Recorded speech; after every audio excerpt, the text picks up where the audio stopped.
பரிசுத்த வேதாமத்தை எடுத்து கொண்டு வந்தவர்கள் பரிசுத்த வேதாமத்தை எடுத்து தலைக்கு நேராக உயர்த்தி ஹல்லேலூயா ஹல்லேலூயா ஹல்லேலூயா உங்களை ஆசீர்வதிப்பாராக. ஒரு மனுஷன் தன்னுடைய வார்த்தையை உயர்த்தும் போது தேவன் அவனை உயர்த்துவார் என்பதில் எந்த ஒரு சந்தேகமே இல்லை. ஆமென்.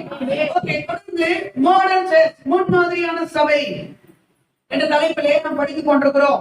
பண்டிகை நாட்களுக்குள்ள நம்ம கடந்து போனபடினாலே பண்டிகை செய்திகளை அதுக்கேற்ற செய்திகளை தியானித்தோம். இப்பொழுது தொடர்ந்து நம்ம கண்டினியூஸா படிக்கிற வசனங்களை அதே காரியத்தை நாம் தொடர்ந்து இன்னைக்கு நம்ம படிக்க போகிறோம். ஆண்டவர் நம்மிடத்துல பேசுவார். ஆமென். ஓகே, தொடர்ந்து மாடர்ன் சர்ச், முன்மாதிரியான சபை என்ற தலைப்பிலே படித்துக் கொண்டிருக்கிறோம். அந்த சபை முன்மாதிரியான சபையாக இருப்பதற்கு காரணம் என்ன? நிறைய காரணங்களை பார்த்தோம். கடைசியாக அந்த சபை சபை கர்த்தருடைய வசனத்திலே பெருகுகிற சபையாக இருக்கிறது. ஆகவே கர்த்தருடைய வசனத்திலே நாம் பெருகுகிறவர்களாக இருக்க வேண்டும். கர்த்தருடைய வசனத்திலே தேறினவர்களாக இருக்க வேண்டும். கர்த்தருடைய வசனத்திலே வளர்ந்தவர்களாக இருக்க வேண்டும். கர்த்தருடைய வசனத்தை சரியாக இன்னும் ஆழமாக கற்றுக்கொண்டவர்களாக இருக்க வேண்டும். ஆகவே வசனத்தை குறித்து அநேக காரியங்களை நாம் என்ன பண்ணோம், தியானித்தோம். கடைசியாக தேவனுடைய வசனம் எப்படிப்பட்டது, தேவனுடைய வார்த்தை எப்படிப்பட்டது என்ற தலைப்பில் நாம் படித்துக் கொண்டிருக்கிறோம். இதெல்லாம் நான் சொன்னதெல்லாம் முதலாவதாக சொன்னேன், தேவனுடைய வார்த்தை வல்லமை உள்ளதாக இருக்கிறது. கேட்டவர் நாம் இருக்கா? இரண்டாவது, தேவனுடைய வார்த்தை விதைக்கு ஒப்பாக இருக்கிறது. இதையும் கேட்டவர் நாம் இருக்கா? இதுக்கு மூன்றாவதாக சொன்னேன், தேவனுடைய வார்த்தை இரு புறமும் கருக்குள்ள ஒட்டயத்தை போன்று இருக்கிறது. கேட்ட மாதிரி இருக்கா? உங்களுக்கு ஞாபகம் இருக்கணும், தேவனுடைய வார்த்தை இருபுறமும் கருக்குள்ள பட்டயம் போன்றது அப்படின்ற செய்தியை நம்ம தியானிக்கும் போது நான் அன்னைக்கு நேரம் இல்லை என்று சொல்லி இன்னும் 2 குறிப்புகளை நான் சொல்லாம முடிச்சுட்டேன். ஆகவே அதோடு கூட இன்னொரு குறிப்பையும் சேர்த்து இன்றைக்கு 3 குறிப்புகளாக இதே காரியத்தை நம்ம தியானிக்க போகிறோம். அடுத்த முறை தேவனுடைய வார்த்தை இன்னொரு காரியம் எதிர்க்க ஒப்பா இருக்கிறது நம்ம தியானிக்கலாம். அப்புறம் இன்னைக்கு எதை பத்தி தான் பார்க்க போறோம்? தேவனுடைய வார்த்தை இருபுறமும் கருக்குள்ள பட்டயத்தை போன்றது. உலகத்துல இருக்கிற பட்டயம் வேறு, தேவ கரத்துல இருக்கிற பட்டயம் வேறு. உலகத்துல நிறைய பட்டயங்கள் உண்டு, ஆனால் ஒரே பட்டயம் இருக்கிறது. உலகத்துல இருக்கிற பட்டயத்துக்கு ஒரே ஒரு கருத்து தான் இருக்கும், ஆனா தேவனுடைய பட்டயத்துக்கு இருபுறமும் கருத்து இருக்கிறது. இதே குறித்து ஏற்கனவே சொன்ன காரியங்களை ஒரு ரிமைண்ட் பண்றேன். கவனிங்க, மற்ற பட்டயத்துக்கும் இந்த பட்டயத்துக்கும் உள்ள வித்தியாசம் என்ன? முதலாவது நம்பர் என்ன பார்த்தோம்? மற்ற பட்டயம் ஜீவனை எடுக்கிறதாக இருக்கிறது, இந்த பட்டயம் ஜீவனை கொடுக்கிறதாக இருக்கிறது. ஜீவன் வந்து கேட்டா ஜீவன் வந்துச்சா? ஜீவனே எல்லாம் வந்து ஜீவன் வந்துச்சா? ஜீவன் நமக்கு என்ன ஜீவன் இருக்கு? இருக்கிற ஜீவன்லாம் எல்லாம் எடுத்துருது உலகத்தின் காரியங்கள். அல்லேலூயா. தேவனுடைய வசனம் தான் நமக்கு ஜீவன். இரண்டாவது சொன்னேன், மற்ற பட்டயம் சரீரத்தை மட்டும் வெட்டும், இந்த பட்டயம் ஆவியை சேர்த்து வெட்டும். மற்ற பட்டயம் என்ன பண்ணும்? சரீரத்தை மட்டும்தான் வெட்டும், இந்த பட்டயம் என்ன செய்யும்? சரீரத்தை மட்டும் வெட்டினா அந்த மனுஷன் செத்து போவான், அந்த மனுஷனுக்குள்ள மாறுதல் வராது. ஆனா இந்த பட்டயம் அதனாலதான் சரீரத்தை மட்டும் இல்ல ஆவியை வெட்டக்கூடியதாக இருக்கிறது. ஒரு மனுஷனுடைய ஆவி மாறும் போது அவன் பழையவைகள் ஒழிந்து அவனுடைய காரியங்கள் எல்லாம் புதுசா மாறி அவன் ஒரு புது மனுஷனாக ஒருவன் கிறிஸ்துவுக்குள் இருந்தால் அவனுடைய பழைய காரியங்கள் ஒழிந்து அவன் புது திருப்தியா இருக்கிறான். ஆவியை மற்ற பட்டையும் சரீரத்தை வெட்டும், இது என்ன செய்யும்? ஆவியை வெட்டும். மூன்றாவதாக பாதை மற்ற பட்டையும் என்ன செய்யும்? எதிரிக்க மட்டும்தான் வெட்டும், இந்த பட்டையும் அது கையாளுற நம்மளையும் போட தட்டு போயிட்டு இருக்கு. அதே கொஞ்சம் கருப்புலா இல்ல, கொஞ்சம் ஒழுங்கா இல்ல, ஆனா ஒழுங்கான மாதிரி இருந்தா அது வெட்டணும். கரெக்டுங்களா? அதே அப்படி எப்படி இருக்கணும்? ஒழுங்கா இருக்கணும். எப்படி இருக்கணும்? ஒழுங்கா இருக்கணும். புரிஞ்சோமாமே? 3 காலையில பார்த்தமா ஏற்கனவே இந்த பட்டயத்துக்கும் உள்ள 3 வித்தியாசங்கள். அடுத்து சொன்னேன், இந்த பட்டயத்தின் தன்மை என்ன? இந்த பட்டயத்தினுடைய தன்மை என்ன? ஒரு தன்மை தான் உங்களுக்கு சொன்னேன். சொன்னா நான் சொல்லுங்க பார்க்கலாம். பசு தன்மை என்னது? ஆத்மாவையும் ஆவியையும் வெட்டுகிறது. ஆத்மாவையும் ஆவியை என்ன செய்து வெட்டுகிறது. பல நேரத்தில் நம்ம பிரச்சனையின் மத்தியில நம்மளால ஜெபிக்க முடியாது, துதிக்க முடியாது, ஆராதிக்க முடியாது. இந்த ஆத்மா நம்முடைய ஆவியை போட்டு அழுத்தி கொண்டு இருக்கும். அல்லேலூயா, ஆமென் சொல்லுங்க. கர்த்தருடைய வார்த்தை புறப்பட்டு வந்து ஆத்மாவையும் ஆவியும் ஒரே வெட்டாக வெட்டி ஆத்மாவுடைய பிடியிலிருந்து ஆவியை விடுதலையாகும். ஆவியிலிருந்து ஜெபம் வரும், துதி வரும், ஆராதனை வரும், விசுவாசம் வரும். அல்லேலூயா, ஆமென். என்ன செய்யறது? என்னுடைய தன்மை என்ன? ஆத்மாவையும் ஆவியையும் வெட்டுகிறது. அல்லேலூயா. இரண்டாவதாக இந்த பட்டயத்தின் தன்மை என்ன? இரண்டாவதாக நம்ம இன்னைக்கு பார்க்க போறோம். பார்க்கலாமா? ஆண்டவர் என்கிட்ட பேசுவாருன்றவங்க, நீங்க என்கிட்ட பேசுவாருன்றவங்க நேரம் நிமிர்ந்து உட்கார்ந்து சத்தத்தை போயிருந்தே ஒரு அல்லேலூயா. முடிஞ்ச அளவுக்கு நல்ல அனுபவத்தோடு கூட அல்லேலூயா. சரிங்களா? இந்த பட்டயத்தினுடைய தன்மை என்ன? எடுத்து வாசியுங்கள். எபிரேயர் புத்தகம் 4ஆம் அதிகாரம். ஏற்கனவே சொன்னேன், கர்த்தருடைய வார்த்தையை கேட்கிற நேரம் மிகவும் முக்கியமான நேரம். இந்த நேரத்துல வெளியே போறதோ, மற்ற காரியங்களை யோசிக்கிறதோ, அல்லேலூயா, மற்ற காரியங்களை ஈடுபடுகிறதோ ஈடுபடாது. இது தேவனுடைய வார்த்தை. ஆண்டவர் நம்ம இடத்துல பேசிக் கொண்டிருக்கிறார். யார் பேசுறது? யார் பேசுறது? யார் பேசுறது? நான் பேசல, கர்த்தர் பேசுறார். அல்லேலூயா, கர்த்தர் பேசிக் கொண்டிருக்கிறார். கர்த்தர் பேசுறதை கவனமான பண்ணணும், நாம கேட்க வேண்டும். வாசிக்கலாம். எபிரேயர் 4:12.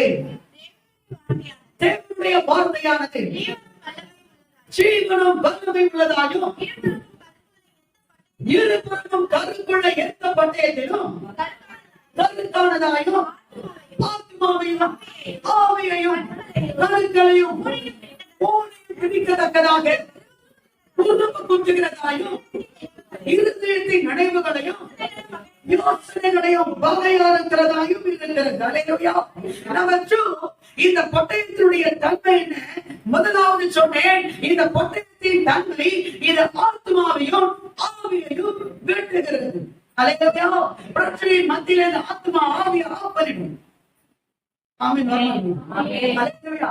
அப்படி பண்ணும்போது இந்த வசனம் பட்டயம் வந்து என்ன செய்யும்? ஒரே வெட்டா வெட்டி ஆத்மாவின் பிடியிலிருந்து ஆவியை விடுதலையாகும்.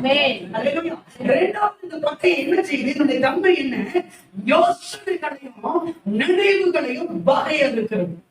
யோசனைகளையும் நினைவுகளையும் என்ன செய்து வகையறுக்கிறது. நினைவுகளையும் யோசனைகளையும் என்ன செய்து வகையறுக்கிறது. கவனிங்க, இன்னைக்கு மனுஷனுக்கு எதையாவது ஒண்ணு மனசை நினைச்சுக்கிட்டே இருக்கும். பாத்துருக்கீங்களா?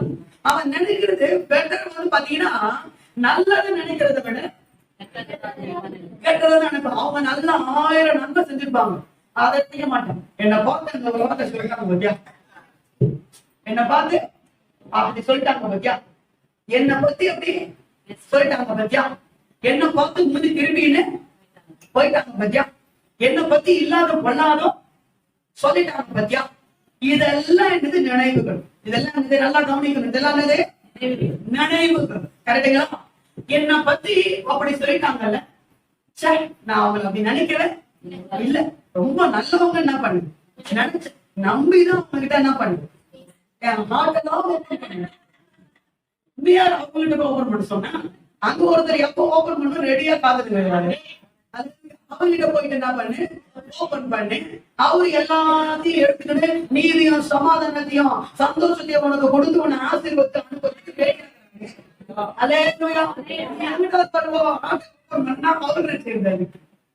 நான் எவ்வளவு நல்லவங்க நம்பி என் இருதயத்தெல்லாம் என்ன பண்ணு ஓபன் பண்ண அப்படின்னு சொல்லி பத்தியா அவங்களுக்கு பண்ணிட்டாங்க. பத்தியா பாத்துக்கிறேன் பாத்துக்கிறேன். எனக்கு ஒரு நேரம் போயிடும் மனசுல நினைக்கிறேன். நினைவுகளை பத்தி பேசுறது விலகுதான். நான் காமெடி அடிக்கல, நினைவுகளை பேசுற விலகுங்களா? பாத்துக்கிறேன் சொல்றமா? நினைவு வந்தா நீங்க சிரிக்கிற மாதிரி இருந்தாலும் இதெல்லாம் என்னது? நினைவுகள்ன்றது நீங்க உறுதிப்படுத்திக்கணும், நீங்க புரிஞ்சுக்கணும். பாத்துக்கிறேன். எனக்கும் ஒரு காலம் வராம போவோம், நேரம் வரவங்க போவோம். அவக்காட்டுல மழை பெய்யுது, நாளைக்கு ஏன் அது எங்க காடு இன்னும் மரம் கொண்டு விரைந்து நாளைக்கு ஏன் காட்டுல மழை பெய்யல? பாத்துக்கிறேன். என் காட்டுல மழை பெய்யல, அப்ப மண்டபாலத்தை எடுத்து தண்டவாளத்துல நான் விடுறேன். இதெல்லாம் என்னது? நினைவுகள். நினைவுனா என்னன்றது விளங்குதுங்களா? இதெல்லாம் என்னது? நினைவு. அதனாலதான் ஞானி சொல்லுகிறான் நீதிமொழிகள் 23ஆம் அதிகாரம் 7ஆம் வசனத்துல, அவன் இருதயத்தின் நினைவு எப்படியோ அப்படியே இருக்கிறான். நிறைய பேர் இன்னைக்கு வாழ்க்கையில கவனிக்கணும். நிறைய பேர் இன்னைக்கு வாழ்க்கையில தப்பு பண்றதுக்கு காரணம் என்ன? நிறைய பேர் இன்னைக்கு அதாவது கவனிக்க வாழ்க்கையில எல்லை மீறி போவதற்கு காரணம் என்ன? நிறைய பேர் இன்னைக்கு கொலை பண்றான், விபச்சாரம் பண்றான், பேசுத்தனம் பண்றான், அநியாயம் பண்றான், அக்கிரமம் பண்றான். அதே கத்தி எடுத்து ஒரே குத்தான பண்ணிடுறான், குத்தி கொண்டு போட்டுறான். இதெல்லாம் ஏன் நடக்குதுன்னா அவனுடைய நினைவு. அவனுடைய நினைவு என்னது? அவனுடைய நினைவு. நிறைய நேரத்துல கவனிங்க, நம்ம என்னத்தை நினைக்கிறோமோ நினைச்சத நீங்க செயல்ல கொண்டு வந்துட்டீங்கன்னா அது பாவமா மாறிடும். நினைச்சத செயல்ல கொண்டு வந்துட்டீங்கன்னா அது என்ன ஆயிடும்? மாறிடும். ஏன்னா ஆண்டவரே சொன்னாரே, கவனிங்க. அதனாலதான் கர்த்தர் சொன்னார், ஏசாயா தீர்க்கதரிசியின் புத்தகம் 55ஆம் அதிகாரம் 8ஆம் வசனத்துல கவனிங்க, ஆண்டவர் சொல்லுகிறார், உங்கள் நினைவுகள் என் நினைவுகள் அல்ல. நீ ஒன்னையும் நினைச்சா நானும் அப்படி என்ன பண்ண மாட்டேன். நீ பழி வாங்கணும், பாத்துக்கிறேன். அவ வண்டவாளத்தை எடுத்து தண்டவாளத்துல என்ன பண்றேன், நான் விடுறேன். எனக்கு ஒரு நேரம் வரல, எனக்கு ஒரு டைம் வரல அப்படி நீ நினைக்கிற பத்தியா? அந்த நினைவுகள் எனக்கு இல்லைன்னு கர்த்தர் சொல்றாங்க. நினைவுகள் எனக்கு இல்லைன்னு கர்த்தர் சொல்றாரு. உங்கள் நினைவுகள் அல்ல. ஆதியாகமத்தின் புத்தகம் 6ஆம் அதிகாரம் 5ஆம் வசனத்தை வாசிங்கள். ஆதியாகமத்தின் புத்தகம் சரி, அவன் எல்லாம் வாசிங்களா வசனத்தை? அவன் இருதயத்தின் நினைவுகளில் தோற்றம் எல்லாம் பொல்லாததே. அவ மனுஷனுடைய நினைவெல்லாம் என்னவா இருக்குது? இருக்கிறது. அல்லேலூயா. பொல்லாதாக என்ன பண்ணுது? இருக்கிறது. அப்போ கவனிங்க, பல நேரத்துல நம்முடைய எதை நம்ம நினைக்கிறோமோ அதை நம்ம என்ன பண்ணிடுவோம்? செஞ்சிடும். எது நம்ம நினைக்கிறோமோ அதை என்ன பண்ணிடுவோம்? செஞ்சிடும். ஆனா கவனிங்க, இந்த பொட்டைய என்ன பண்ணுது? நினைவுகளையும் யோசனைகளையும், இது யோசனை, இது நினைவு, இது உங்க மனசுல வந்த நினைவு, இது உனக்கு தேவன் கொடுத்த யோசனை, தேவன் கொடுத்த ஆலோசனை, தேவன் கொடுத்த புத்தி. அல்லேலூயா. அப்படின்றத நமக்கு என்ன பண்ணுது? புரிச்சு காட்டுது. எது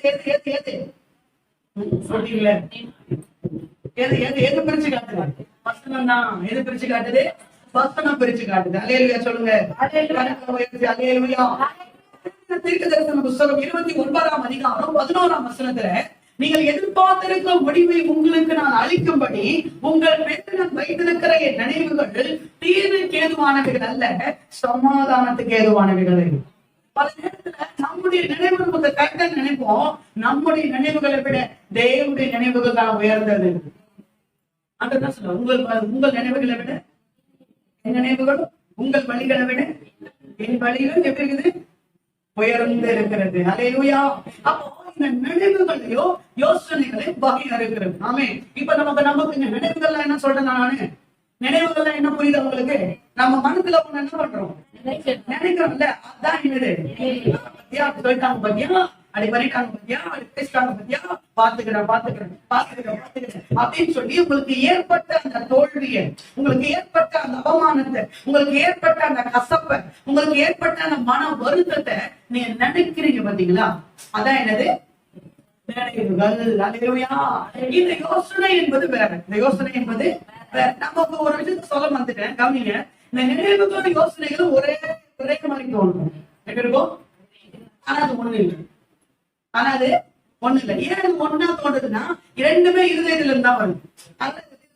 ஒன்னா இருக்கிற மாதிரி இருக்கும். ஆனா அது ஒண்ணு கிடையாது. அல்லேலூயா. இப்போ நினைவுகள், சரி ஓகே, நினைவுகள் தான் நினைவுகள். இப்போ யோசனைனா என்னன்றதை நம்ம பார்க்கலாமா? எத்தனை பேர் பார்க்கலாம்? ஆயத்தமாகிறீங்க? சரி ஓகே. கவனிங்க, நீங்க 1 சாமுவேல் புத்தகம் 25ஆம் அதிகாரத்தை திருப்பி வைத்துக் கொள்ளுங்கள். கவனிங்க, இந்த இடத்துல நாபால் என்று சொல்லப்படுகிற ஒரு மகா பாறை குடித்தனக்காரன் இருக்கிறான். அவருடைய ஆடுகளை, அவனுடைய மந்தைகளை தாவீது பாதுகாத்துக் கொண்டிருந்தான். ஏதோ ஒரு வகையில அவனுக்கு உதவி செய்து கொண்டிருந்தான்.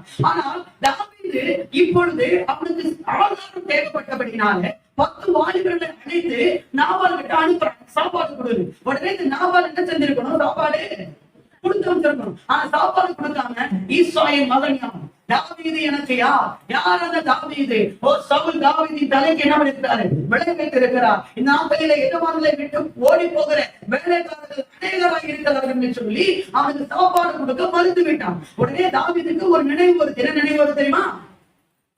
400 பேரை கூட கூப்பிட்டுக்கலாம். கவனிங்க 400 பேர் என்ன பண்றான்? கூட கூப்பிட்டுக்கலாம். கூப்பிட்டுட்டு என்ன பண்றான்? இன்றைக்கு நாபாலுக்கு சுவர்ல நீர் விடும் ஒரு நாயை கூட என்ன பண்ண மாட்டேன், நான் மீதியை வைக்க மாட்டேன், எல்லாத்தையும் நான் அழிச்சு போட பாருங்க. தாவீதுடைய இருதயத்தின் நினைவுகள் பார்த்தீங்களா? தாவீதுடைய இருதயத்தை நினைவுகள் ஓடுது. என்ன நினைவுகள் ஓடுது சொல்லுங்க? என்ன ஓடுது? நீ இன்னைக்கு நாபாலுக்கு உண்டான எல்லாத்தையும் என்ன பண்றானு அழிச்சு போட்டுவேன், நாபாலையும் வெட்டி என்ன பண்ணுவேன், கொண்டு போட்டுவேன். தாவீதுடைய இருதயத்துல ஒரு விதமான நினைவுகள் ஓடிக்கொண்டிருக்கிறது. அல்லேலூயா. இந்த பக்கம் அது ஓடிக்கொண்டிருக்கிறது. 400 பேரால எல்லாத்தையும் பண்ணிட்டான், ரெடி பண்ணிட்டான். அந்த பக்கம் அபிகாயில், நாபாலுடைய மனைவி அபிகாயில், அவர் என்ன செய்யறா? வேலைக்காரர்கள் கூப்பிட்டு தாவீதும் மனுஷனுக்கு வேண்டிய சாப்பாடு எல்லாம் கொடுத்து அனுப்பிச்சு இவனும் கழுது மேல ஸ்டேனம் கட்டி ஏறி உட்காந்து தாவீதை வந்து பாக்குறா. அல்லேலூயா. தாவீதை வந்து பார்த்து தாவீதை பார்த்த உடனே அவன் காலில் விழுந்து என்ன பண்ணிடும்? முழங்கால் பண்ணிட்டு அவன் காலில் விழுந்து சொல்றா, நீ என் ஆண்டவன், நீ ராஜாவாமே, இஸ்ரேலின் அரியணையை நீ உட்கார போகிறவராமே, நீ கர்த்தருடைய யுத்தத்தை நடத்துகிறவராமே, நீர் ஏன் இந்த பேலியாரின் மகனாகிய நாபால் ரத்தத்தை சிந்த வேண்டும் சொல்லலாம். அல்லேலூயா சொல்றா. இப்போ தாவீதுடைய இருதயத்தின் நினைவுகள் கொஞ்சம் அப்படி என்ன பண்ணுது? நிக்குது. கொஞ்சம் என்ன பண்ணுது? அடங்குது. கொஞ்சம் என்ன பண்ணுது? இப்ப இவ்வளவு நேரம் பீரிட்டு கொண்டிருந்த தாவீது இப்போ வந்து கொஞ்சம் ஸ்டாப் ஆகிறோம், கொஞ்சம் என்ன பண்ண யோசிக்கிறோம். நினைவுகள் யோசனைக்கு வந்து விடுகிறது. நான் சொல்றது எத்தனை பேருக்கு வந்து நினைவுகள் யோசனைக்கு வந்தது. அப்போ அவன் யோசிக்கிறான், இவன் சொல்றது கரெக்ட் மாதிரிதான், இவன் சொல்றது சரியாதான் இருக்கு, கரெக்டுங்களா? அப்படி கொஞ்சம் நம்ம யோசனைக்கு வந்துடலாம். யோசனைக்கு வந்துட்டு 32ஆம் வசனம் 33ஆம் வசனத்தை மட்டும் வாசிக்கணும். அப்பொழுது தாவீது அபிகாயிலை நோக்கி, உன்னை இன்றைய தினம் என்னை சந்திக்க அனுப்பினேன், இஸ்ரவேலின் தேவனுக்கு ஸ்தோத்திரம் உண்டாவதாக. நீ சொல்லிய இந்த யோசனை ஆசீர்வதிக்கப்படுவதாக. நினைவுகள் வேறு, யோசனைகள் வேறு. நினைவுகள் பழிக்கு பழி வாங்கும், யோசனை சமாதானத்தை கொடுக்கும். நினைவுகள் அழித்து போடும், யோசனைகள் உருவாக்கும். நினைவுகள் ஒன்றுமில்லாமல் பண்ணும், யோசனைகள் உன்னை பெரும் கூட்டமாக மாற்றும். அல்லேலூயா. நினைவுகள் உன்னை அழித்து கீழே தள்ளிவிடும், யோசனையோ எந்த இடத்துல நீ விழுந்து போனாயோ அதே இடத்துல மீண்டும் உன்னை எழும்பி நிற்க செய்யும். விளங்குறவங்க ஆமென் சொல்லுங்க. விளங்குறவங்க ஆமென் சொல்லுங்க. அதனாலதான் பைபிள் சொல்லுது, எடுத்து பாருங்க. நீதிமொழிகள் புத்தகம் 2ஆம் அதிகாரம் 11ஆம் வசனம் சொல்லுகிறது, நல் யோசனை உன்னை பாதுகாக்கும். தாவீதை பாதுகாச்சா? நல் யோசனை பாதுகாச்சா தாவீதை? நான் விழுந்து அந்த பக்கம் எல்லாருக்கும் விளங்குறவங்க ஆமென். எல்லாம் ஒண்ணும் புரியலையா? விளங்குதுங்களா? விளங்குதுங்களா? அல்லேலூயா.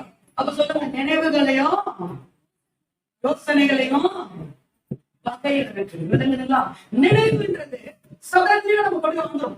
நினைவுன்றது எப்படி சொல்லலாம்? யோசனைன்றது என்ன தெரியுமா? சரி, ஏன் அப்படி சொன்னான்னு தெரியல. புரியுதுங்களா நான் சொல்றது? ஏன் அப்படி சொன்னாவ தெரியலையே. கொஞ்சம் யோசனை பண்ணுவோம். இது போடு பார்க்கலாம். அதான் அந்த ஆரம் போடுற நேரத்துல அவன் ஏன் அப்படி சொன்னான்றதையும் கர்த்தர் உனக்கு வெளிப்படுத்திடுவாரு. இல்ல அவன் சொன்னாலும் பரவாயில்ல, நான் கூட இருந்து உன்னை அவளுக்கு முன்பாக நான் உன்னை உயர்த்துவேன் என்ற சத்தியத்தை கொடுத்து உன்னை பலப்படுத்தி உன்னை ஆறுதல் படுத்தி உன்னை தூக்கி நிறுத்துவேன். அப்ப நினைவுகளையும் யோசனைகளையும் வகைகளுக்கும். ஆமென். அல்லேலூயா. புரிஞ்சவங்க 2 சாமுவேல் புத்தகம் 7ஆம் அதிகாரம் எடுத்தாமல் புத்தகம் 7ஆம் அதிகாரத்துல தாவீது வீட்டில தனித்து வாசம் பண்ணி கொண்டிருக்கிறார். அப்பொழுது யோசிக்கிறான். அப்பொழுது அவனுடைய நினைவுகள் வருகிறது. நான் 7 மரங்கள் உண்டாக்கப்பட்ட வீட்டில குடியிருக்கிறேன். கர்த்தருடைய உடன்படிக்கை பெட்டியோ எங்க இருக்கிறது? திரைகளுக்கு கீழே இருக்கிறது. அவனுடைய நினைவுகள் வருது. அப்ப கர்த்தருக்கு நான் ஒரு ஆலயத்தை என்ன பண்ண போறேன்? கட்ட போறேன். நான் தமிழ்த்துக்கு தேசம் சொல்றேன். நான் சொல்றேன் கர்த்தருக்கு எல்லாத்தையும் அப்படின்னு சொல்லி. அப்ப ஆனா நான் வீட்டுக்கு போன உடனே கர்த்தர் சொல்றாரு, நீங்க சொல்லிட்டு வந்த நீ அடிபாடு சொல்லிட்டு வந்த. இப்போ தாவீது யோசித்தது ஒரு தீமையான காரியம். தாவீதுடைய நினைவுல இருந்தது ஒரு தீமையான காரியம் வச்சுக்கோங்களேன். இங்க தாவீதுடைய நினைவுல இருக்கிறது ஒரு நல்ல காரியம் தானே. நல்ல காரியமா இருந்தாலும் அதை நீ செய்யலாமா செய்யக்கூடாது அந்த யோசனையை கர்த்தருக்கு கொடுக்கும். நல்ல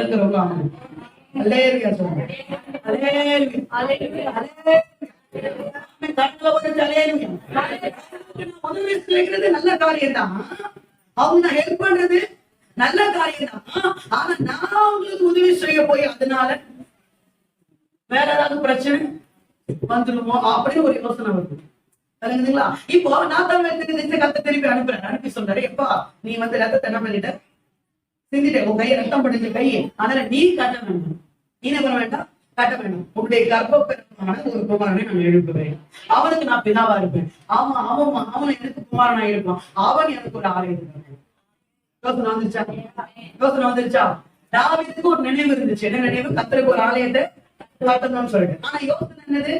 நீ கட்ட வேண்டாம், கட்டுவான். கரெக்டுங்களா? அப்ப நினைவுகளையும் யோசனைகளையும் வகையறுத்தது நாத்தான்வேல் தீர்க்கதரிசியினுடைய கர்த்தருடைய வார்த்தை. அங்க நினைவுகளையும் யோசனைகளையும் வகையறுத்தது அபிகாயில் மூலமாய் சொல்லப்பட்ட புத்திமதி. விளங்குங்களாமே? காக்கா கொண்டு பேசுவாரு. கழுதை கொண்டோம். கழுதை விட காக்காவோட அபிகாயில் ஒரு மாணவன் அவ்வளவு மோசமானவங்க. கழுதை கொண்டு பேசினாரு, காக்கா கொண்டு இங்க அபிகாயிலை கொண்டு கத்த நம்பினாரு. முடிஞ்சு போச்சு. அல்லேலூயா.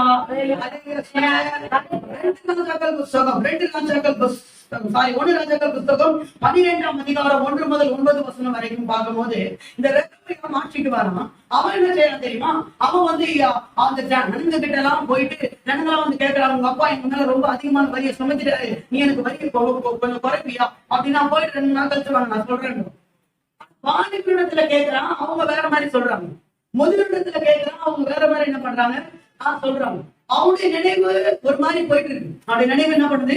ஒரு மாதிரி போயிட்டு இருக்கு. ஆனா 9ஆம் வசனத்துல அவன் கவனிக்க யோசனை கேட்கறான். அவன் என்ன பண்றான்? யோசனை கேட்கறான். அந்த யோசனை அவனை தவறான அவனுடைய யோசனை பாருங்க. வாலிபடத்துல என்ன பண்றான் கேட்கறான். 9ஆம் வசனத்துல வாசிங்க. அவர்களை நோக்கி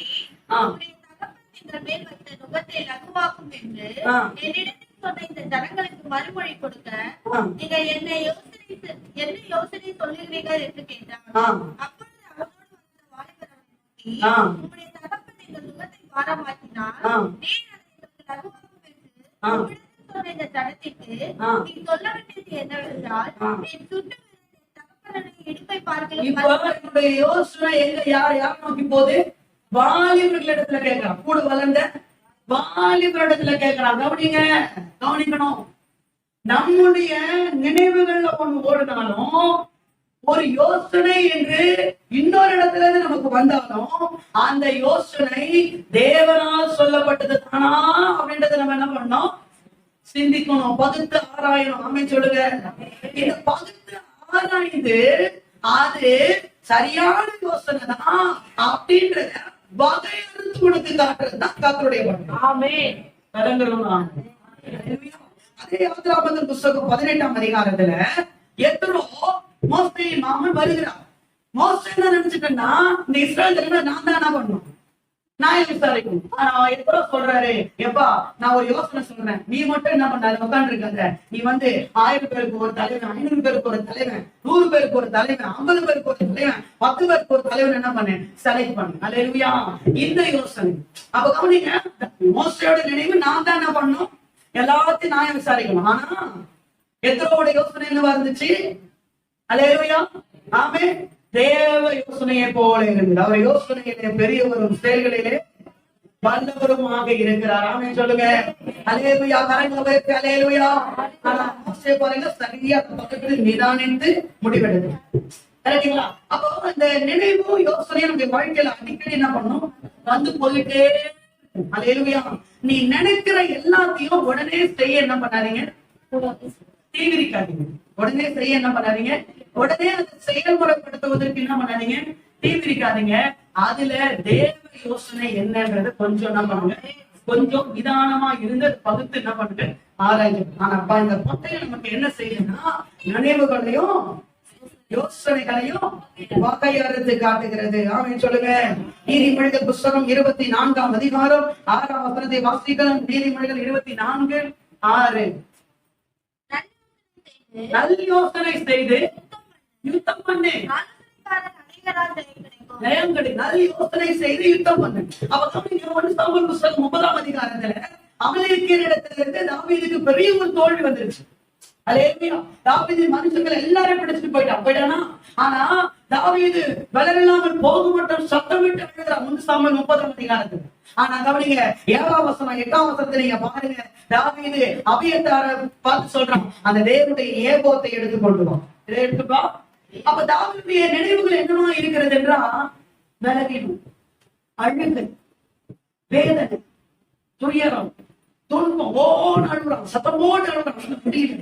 இந்த இடத்துல அவன் எப்படிங்க யோசிக்க முடியும், இந்த இடத்துல அவன் எப்படி யோசிக்க முடியும்? அப்பதான் அவன் சொல்றான், அபியத்தார் அளவுக்கு ஏபோத்தை எடுத்துட்டு வந்து, தேவனுடைய ஏபோத்தை நம்ம எடுத்துக்கணும். அந்த ஏபோத்தை எடுத்துட்டு வந்தோடனே அங்க ஏபோத்து இடத்துல தேவனிடத்துல கேட்கிறான், நான் இடத்துக்கு போகலாமா, அந்த பின்தொடரலாமா, எனக்கு அந்த தண்டை கொடுப்பீரா அப்படி. உடனே கர்த்தர் சொல்றாரு, நீ பின்தொடர், சகலத்தை நீ திருப்பிக் கொள். கவனிங்க, நினைவுகள் வேற, யோசனைகள் வேற. சம்டைம்ஸ் உங்களால யோசித்து நிதானித்து முடிவெடுக்க முடியாத நிலைமையில நீங்க இருப்பீங்க. ஆனா அப்படிப்பட்ட நேரத்துல அந்த யோசித்து முடிவெடுக்கிற அந்த பங்கை நீங்க தேவனுடைய கரத்துல கொடுத்து விடுகிறது நல்லது. ஆமென். கரங்களை ஆமென். அல்லேலூயா. கரங்களை உயர்த்தி அல்லேலூயா. கரங்களை அசைத்து அல்லேலூயா. கரங்களை உயர்த்தி அல்லேலூயா சொல்லுங்களேன். புத்தகம் 12ஆம் அதிகாரம் 1ஆம் வசனம் ஆகவேதான் சொல்லுகிறது, நீ உன் வாளை பிரயாணத்திலே உன் சிருஷ்டிகரை அல்லேலூயா. அப்ப ஒரு விஷயத்தை நல்லா புரிஞ்சுக்கங்க. இந்த பட்டை இருபுறமும் கருங்குள்ள பட்டையும் போன்ற இந்த வார்த்தை நமக்கு என்ன செய்கிறது என்றால், நம்முடைய நினைவுகளையும் யோசனைகளையும் வகை எடுக்கிறது. அல்லேலூயா. பல நேரத்துல நமக்கு பழி வாங்கணும், பேசணும், முடிச்சிடணும், இன்னைக்கு ஒரு முடிவு கட்டிடணும், 2ல 1 பார்த்தோம். இதெல்லாம் என்னது, நம்முடைய நினைவுகள். ஆனா இந்த நினைவுகள் வந்த உடனே அதை என்ன பண்ணாதீங்க, உடனே பிரித்து எழுப்பாதீங்க. கொஞ்சம் என்ன பண்ணுங்க, நிதானமா இருக்கு. கொஞ்சம் என்ன பண்ணுங்க, நிதானமா நடக்கிறவன் பத்திரமா நடக்கிறான். நிதானமா நடக்கிறவன் பத்திரமா நடக்கிறான் சொல்லுங்க. தெரியுமா, இந்த அபிகாயில் தாவீதை பார்த்துட்டு வீட்டுக்கு வந்தேன். அந்தாளா எந்த ஒரு காரியமும் நாம இடத்துல பேசவே இல்லை. நிதானமா இருக்கு. நிதானமா என்ன பண்ணா இருந்தா நம்மளால என்ன பண்ணிருப்போம். அந்த இடத்துல அபிகாயில் வீட்டுக்கு வரும்போது நாம நல்லா குடிச்சிட்டு உட்காந்துருந்தோம். நம்மளால நம்ம என்ன பண்ணிருப்போம் தெரியுமா, நான் கொடுத்த உயிர் பிச்சை உனக்கு என்ன விட்டா தாக்கு என்ன பண்ணிருப்பாரு, போர் தள்ளிருப்பாரு. நான் என்ன போய் பேசி உன உயிர் என்ன பண்ணிருக்கேன், காப்பாத்திட்டு வந்துருக்கேன். கொஞ்சமா உனக்கு மூளை இருக்கா அப்படின்னு, அதுக்கு மூளை இல்லாதனாலதான் முடிச்சுட்டு உட்காந்துக்குது. கரெக்டுங்களா? பொதுவா உனக்கு அறிவு இருக்கா அப்படின்னு கேட்டு சண்டை போட்டுருப்பாங்க. ஆனா பைபிள் சொல்லுது, நாபால் எந்த ஒரு காரியத்தையும் பேசவே, சாரி அபிகாயில் எந்த ஒரு காரியத்தையும் என்ன பண்ணியா பேசவே, அமைதியா என்ன பண்ணா இருந்த. சம்டைம்ஸ் கவனிங்க, நாம சில நேரத்துல கொஞ்சம் பொறுமையா இருந்தா காரியங்களை என்ன பண்ண முடியும், நம்ம சாதிக்க முடியும். எடுத்த தவத்தல் எதுவுமே பண்ண முடியாது, பண்ணிவிட முடியாது. அல்லேலூயா. இன்னைக்கு எத்தனை குடும்பம் சிறந்து போக தெரியுமா, எத்தனை குடும்பங்கள் இன்னைக்கு நாசமா போக தெரியுமா, எத்தனை பிள்ளைகள் இன்னைக்கு அம்மாவை இழந்து அப்பாவை இழந்து நடுரோட்ல பரிதாபமா நிக்கிறாங்க தெரியுமா. அல்லேலூயா. எத்தனை பிள்ளைகளுக்கு அதாவது பாத்தீங்கன்னா குடும்பத்துல ஒரு சமாதானம் இல்லாம இருக்கு தெரியுமா. எத்தனை குடும்பங்கள் இன்னைக்கு சீரழிந்து போன நிலைமையில இருக்குது. இதுக்கு எல்லாம் காரணம் நினைவுகள் வந்த உடனே நினைவு, அந்த 14 இறுதியில் ஒரு நினைவு வரும், வந்த உடனே அந்த செயல் நினைப்பாங்க, வந்த உடனே போய் என்ன பண்ணோம் நினைப்பாங்க. கவனிக்க, இதெல்லாம் வந்துட்டு போங்க. எப்படி நீங்க ட்ரெயின்ல போகும்போது நிறைய மரம் செடி கொடி எல்லாத்தையும் பாப்பீங்களா, அது மாதிரி போறோம். என்ன பண்ணோம் வந்துட்டே. ஆனா எது தெரியுமா, யோசனை எது தெரியுமா, நீங்க எந்த பஸ் ஸ்டாண்ட்ல போய் எந்த ஸ்டாண்டிங்ல போய் நீங்க இறங்குறீங்களா, எந்த ஸ்டேஷன்ல போயிட்டு நீங்க இறங்குங்களா, அதான் கரங்களவங்க மாத்திரம் ஆமென் சொல்லுங்க. புரிஞ்சவங்க அல்லேலூயா. கரங்களை உயர்த்தி அல்லேலூயா. நினைவுகளையும் யோசனைகளை என்ன செய்யுது? வகையா இருக்கிறது. இது நினைவு, இது யோசனை. இது உன்னுடைய நினைவு, இது என்னுடைய யோசனை. இது உன்னுடைய நினைவு, இது என்னுடைய புத்தி. இது உன்னுடைய நினைவு, இது என்னுடைய ஆலோசனை. விளங்குதா நான் சொல்றது? அல்லேலூயா. அப்ப நம்முடைய வாழ்க்கையில இந்த இருபுறமும் கருக்குள்ள பட்டயமானது நம்முடைய வாழ்க்கையின் இருதயத்திலிருந்து வரக்கூடிய இந்த ரெண்டு காரியங்களை வகையாடுது. ரெண்டு காரியங்கள் என்ன பண்ணுது? வகையா இருக்கு. புரிஞ்சவங்க ஆமென் சொல்லலாம். என்ன டவுட் இருக்குங்களா? அல்லேலூயா. புரிஞ்சுதா? உங்க இருதயத்தின் நினைவுகளையும் யோசனைகளையும் வகையா இருக்கு. இது நினைவு, இது யோசனை. இது நினைவு, இது புத்தி. இது நினைவு, இது ஆலோசனை. இது நினைவு, இது கர்த்தருடைய ஞானம். விளக்குதுங்களா? அல்லேலூயா சொல்லுங்க. கரங்களை உயர்த்தி அல்லேலூயா. நம்பர் 3, மூன்றாவது காரியம். போலாமா? மூணாவது காரியத்துக்கு போலாமான்னு கேட்டேன். வெளிப்படுத்தின விசேஷ புஸ்தகம் 1ஆம் அதிகாரம் 16ஆம் வசனத்தை வாசிங்க. வெளிப்படுத்தின விசேஷ புஸ்தகம் 1ஆம் அதிகாரம் 16ஆம் வசனம். சீக்கிரம் வாசிங்க. நமது வலது கரத்திலே 7 நட்சத்திரங்களை ஏந்தி கொண்டிருந்தார். அவர் வாயிலிருந்து எல்லாரும் எடுத்துட்டீங்களா? எடுத்துட்டோமா? ஆமென் சொல்லுங்க பாக்கலாம். அல்லேலூயா. Okay, very good. அதாவது அவர் வாயிலிருந்து இருபுறமும் கருத்துள்ள பட்டயம் புறப்பட்டது. எங்க இருந்து புறப்பட்டதா? வாயிலிருந்து. எங்க இருந்து? வாயிலிருந்து. கவனிங்க, ஆண்டவர் வாயிலிருந்து இருபுறமும் கருத்துள்ள பட்டயத்தை புறப்பட பண்ணார். நீங்க அதுவே வெளிப்படுத்தின விசேஷ புஸ்தகம் 2ஆம் அதிகாரத்தை எடுத்துக்கொள்ளுங்க. 2ஆம் அதிகாரம் 16ஆம் வசனத்தை வாசி. 16ஆம் வசனம். வந்து என் வாயின் பட்டது. அப்ப பட்டை எங்க இருக்குது? அந்த இருபுறமும் கருப்புள்ள பட்டயத்தை வாயிலிருந்து அவருடைய வாயில இருபுறமும் கருப்புல பட்டை இருக்குன்னு சொல்லிச்சு. அங்க பாட்டு போட்டிருக்கு. இங்க என்ன போட்டிருக்கு? என்னுடைய வாயில் பட்டயத்தை. பட்டயம் எங்கதான் இருக்கு? அங்க சொல்றது இருபுறமும் கருப்புள்ள பட்டயத்தை உடைய வாயில் உடையவர் ஆண்டவர் இயேசு. இங்க என் வாயின் பட்டயம் என்று சொல்லப்படுகிறது. ஆமென் சொல்லுங்க. 12 வாசிங்க. அதுல 12. சரி, என்னவெனில் இருபுறமும் கருப்புள்ள பட்டயத்தை உடையவர். அல்லேலூயா. அப்ப இந்த 3 வசனங்கள் என்ன சொல்கிறது என்றால், நம்முடைய ஆண்டவர் இயேசு, நம்முடைய உயிர்த்தெழுந்த இயேசு எப்படிப்பட்டவரா இருக்கிறாரா? அவர் இருபுறமும் கருப்புள்ள பட்டயத்தை நம்முடைய வாயில வைத்திருக்கிறாரா? எங்க வைத்திருக்கிறாராம்? எல்லாம் சொல்லுங்க. வாயிலிருந்து எங்க வச்சிருக்காராம்? வாயில வைத்திருக்கிறாராம். நாம் எங்க வைத்திருக்காரு? வாயில வைத்திருக்கிறார். கவனிங்க, இந்த வசனத்திற்கு, இந்த பாயிண்ட்க்கு, இந்த வசனத்துக்கு நான் என்ன குறிப்பு சொல்ல விரும்புறேன்னா, நான் சொல்றேன், அப்புறம் நான் விளக்க மாட்டோம். சரிங்களா? இன்றைக்கு ஆவியில மட்டுமல்ல, இது மாம்சத்திலையும் வேலை செய்யும். அல்லேலூயா. இந்த பட்டயத்தினுடைய தன்மை என்ன? முதலாவது சொன்னேன், ஆத்மாவையும் ஆவியையும் வெட்டுகிறது. இரண்டாவது, நினைவுகளையும் யோசனைகளையும் இருக்கிறது. இது நினைவு. இதுக்கு ஓகே சொல்லாத, இதுதான் யோசனை. இதன்படி என்ன பண்ணு, செய்ய. எது யோசனை, எது நினைவு என்று வகையில் இருக்கிறது. விளங்குறவங்க ஆமென் சொல்லுங்க. புரிஞ்சவங்க ஆமென் சொல்லுங்க. மூன்றாவது, இது என்ன செய்கிறது? இந்த பட்டயத்தினுடைய மூன்றாவது தன்மை என்ன? இது ஆவியில மட்டுமல்ல, மாம்சத்திலும் வேலை செய்யும்.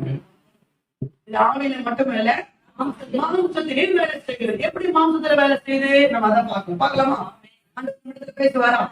எல்லாம் சத்தத்தை உயர்த்தி அல்லேலூயா. எல்லாம் ரொம்ப வெயில் அதிகமா இருக்கிறது, கஷ்டம்தான். சரிங்களா? அதாவது நான் ஸ்பீடா பேசிட்டு இருக்கேன். நேரத்தை முடிச்சிடலாம் சீக்கிரம். என்ன சொல்றீங்க? நேரம் வந்து அல்லேலூயா.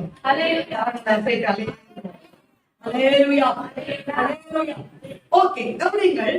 இந்த ஆவியில மட்டுமல்ல, மாம்சத்திலும் வேலை செய்கிறது அப்படின்னு சொன்னேன். இப்ப ஆவியில மட்டும், ஆவியில எங்க வேலை செஞ்சது? ஃபர்ஸ்ட் குறிப்புல வேலை செஞ்சதா? ஆவியில வேலை செஞ்சதா? ஆத்மாவை ஆவி வெட்டுச்சா? ஆத்மாவின் பிடியிலிருந்து ஆவியை விடுதலை ஆக்குச்சா? ஆவியில வேலை செஞ்சதா? ஆவியில மட்டும் இல்ல, இது மாம்சத்திலேயே வேலை செய்து சொல்றேன். எப்படி மாம்சத்துல வேலை செய்து? ஓகே, கவனிங்க. திரும்பமாக அந்த வசனத்தை வாசிங்க. 1:16. வெளிப்படுத்தின விசேஷ புஸ்தகம் 1:16. சரி, அவர் வாயிலிருந்து இருபுறமும் கருக்குள்ள பட்டயம் ஒரு வாயிலிருந்து என்ன பண்ணிச்சான் புறப்பட்டது. கவனிங்க, இது என்ன பட்டயம்? இருபுறமும். இதுக்கு இன்னொரு பேர் என்ன தெரியுமா? இரு வாய் உள்ள பட்டயம். இரு வாய் உள்ள பட்டயம். அப்ப இதுக்கு என்ன, எத்தனை வாய் தேவை? சொல்லுங்க. இரு வாய் உள்ள பட்டயம் சொல்லிட்டேன். அப்ப இதுக்கு எத்தனை வாய் தேவை? ரெண்டு வாய். எல்லாம் சொல்லுங்க, எத்தனை வாய்? ஒரு வாய் வச்சுன்னா உருட்ட மாட்டேங்குது. ரெண்டு வாயா யோசிக்கிறாங்க. நான் உங்க வாயெல்லாம் சொல்லலங்க, நான் வசனத்துன்னு சொல்லிட்டு இருக்கிறேன். சரிங்களா? இதுக்கு எத்தனை வாய் தேவை? ஆமா, ஆண்டு நமக்கு ரெண்டு காலை கொடுத்து, ரெண்டு கண்ணு கொடுத்து, ரெண்டு கையை கொடுத்து, ரெண்டு கால் கொடுத்து, ஆனா வாய் மட்டும் ஒண்ணு கொடுத்தாரு. ஆமா, அதனாலதான் கொஞ்சம் தப்பிச்சுக்கணும். வாய் ரெண்டு கொடுத்திருந்தாரு, அவ்வளவுதான், முடிஞ்சு போச்சு சோழி. சரி, ஒண்ணு பாயிண்ட் வரலாம். அப்பதான் நீங்க இதுக்கு எத்தனை வாய் தேவை? ரெண்டு வாய் தேவை. ஓகேவா? அப்ப அந்த ரெண்டு வாய் என்ன வாய்? முதல் வாய் கர்த்தருடைய வாய். முதல் வாய் யாருடைய வாய்? கர்த்தருடைய வாய். சரி, ஓகே. இப்ப நான் சொல்றேன். அதாவது ஆண்டவர் உங்களை ஆசீர்வதிக்கவே ஆசீர்வதித்து உங்களை பெருக பண்ணுவார்.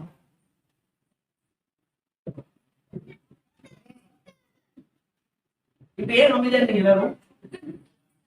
இப்ப நான் உங்க மேல சாபமா சொன்னேன், ஆசீர்வாதம் சொன்னேன். ஒரு தடவை சொன்னீங்களா? எவ்வளவு சைலண்டா இருந்தீங்க பத்தியில நீங்க. அப்போ நம்ம என்ன நினைக்கணும்னா, கர்த்தருடைய வாய் சொல்லிட்டா எனக்கு அப்படியே நடக்கும். கர்த்தருடைய வாய் சொல்லிட்டா எனக்கு அப்படியே நடக்கும். கவனிங்க, ஒரு விஷயத்தை நல்லா புரிஞ்சுக்கணும். தேவனுடைய வார்த்தையானது தேவன் மாத்திரம் சொல்லி அவர் மாத்திரமே செய்கிறபடி வடிவமைக்கப்படவில்லை. அல்லேலூயா. அவர் சொன்னத, அவர் வாயால சொன்னத நீங்க உங்க வாயால சொல்லணும். அவர் வாயால சொன்னத உங்க வாயால என்ன பண்ணணும்? சொல்லணும். அப்பதான் அந்த வசனம் உங்களுக்கு வேலை செய்யும். புரிஞ்சவங்க ஆமென். அதனாலதான் நான் வசனம் சொல்றேன். கர்த்தர் உங்களை ஆசீர்வதிக்கவே ஆசீர்வதித்து உங்களை பெருகவே பெருகுவார். அப்போ கூட 2-3 ஆமென். அப்போ நம்மளால வாயில என்ன பண்ண முடியல? இப்ப நான் சொல்றது புரிந்தா புரியல. இப்ப இப்போ ஆண்டவர் நமக்கு சொல்லிட்டாரு, கர்த்தர் உங்களை ஆசீர்வதிக்கவே, நான் உங்களை ஆசீர்வதிக்கவே ஆசீர்வதித்து உங்களை பெருக பண்ணுவேன் என்று அவர் சொல்லிட்டாரு. இப்ப ரெண்டாவது யார் சொல்லணும்? நான் சொன்னேன். இப்ப நான் சொன்னேன், என்ன சொன்ன? உங்களை பார்த்தா சொன்னேன், கர்த்தர் உங்களை ஆசீர்வதிக்கவே ஆசீர்வதித்து பெருகவே பெருக பண்ணுவா. இந்த மாதிரி நீங்க ஃபர்ஸ்ட் சொல்லிட்டு என்ன சிரிப்பு வருது? புரிஞ்சு சிரிக்கிறீங்களா? அப்ப ஃபர்ஸ்ட் நமக்கு என்ன பண்ணலாமே? ஏன்னா நம்ம என்ன நினைக்கிறோம்னா, நான் ஏன் சொல்லணும்? அவர் சொல்லிட்டார்ல போதும். அவர் சொல்லிட்டா மட்டும் நடக்காது. அவர் வாயிலிருந்து சொன்ன வசனத்தை நம்ம வாயால சொல்லணும். வேலை செய்யும். சொல்லுங்க. சொல்லுங்க. அவர் வாயால சொல்லிட்டாரா? என்ன சொல்லிட்டாரு? ஆண்டவரே, நான் உன்னை வாழ ஆத்தாமல் அவர் சொல்லிட்டாரா? இப்ப அதை சொன்னதை என்ன பண்ணிட்டாரு? இப்போ எழுதி கையில கொடுத்துட்டாரு. எழுதி என்ன பண்ணிட்டாரு? கையில கொடுத்துட்டாரு. 149 சங்கீதம் 8ஆம் வசனம் வாசிங்க. 149:8 சீக்கிரம் வாசிங்க. 149:8 சீக்கிரம். அவர் வாயில் கர்த்தரை உயர்த்தும் துதியும் அவர்கள் கையில் கையில இருக்கா? எத்தனை பேர் கையில இருக்கு? ஆரம்பிக்கும் போதே பைபிள் தூக்க சொல்றேன். கையில இருக்கா? அதே கையில இருக்கா? அப்ப அந்த சொன்ன வார்த்தைய என்ன பண்ணிட்டாரு? எடுத்து நம்ம கையில என்ன பண்ணிட்டாரு? கையில கொடுத்துட்டாரா? இப்ப கையில இருக்கிறதுனால அது நடக்காது நமக்கு. இருவாய் உள்ள பட்டியம். என்ன பட்டியம்? இருவாயுள்ள பட்டியம். அப்போ அது முதல் வாய் கர்த்தருடைய வாய். இரண்டாவது வாய் யாருடைய வாயா இருக்கணும்? பாஸ்டர் வாயா இருக்கணும். இல்ல, யாருக்கு அந்த வசனம் வேலை செய்யணுமோ, யாருக்கு அந்த வசனத்துடைய ஆசீர்வாதம் வேணுமோ அவங்க வாய் அதை சொல்றேன். எப்படி சொல்றேன்? யாருடைய இரண்டாவது வாய் யாருடைய வாயா இருக்குதோ அவங்களுக்குதான் அந்த வசனத்துடைய ஆசீர்வாதம். இப்ப சொல்லுங்க, கர்த்தர் உங்களை வாழாக்காம தலையாக்குவோம். வருதுலாமே. அப்ப இவ்வளவு நேரம் பேசினாதான் உங்களுக்கு வரும். புரிஞ்சுங்களா?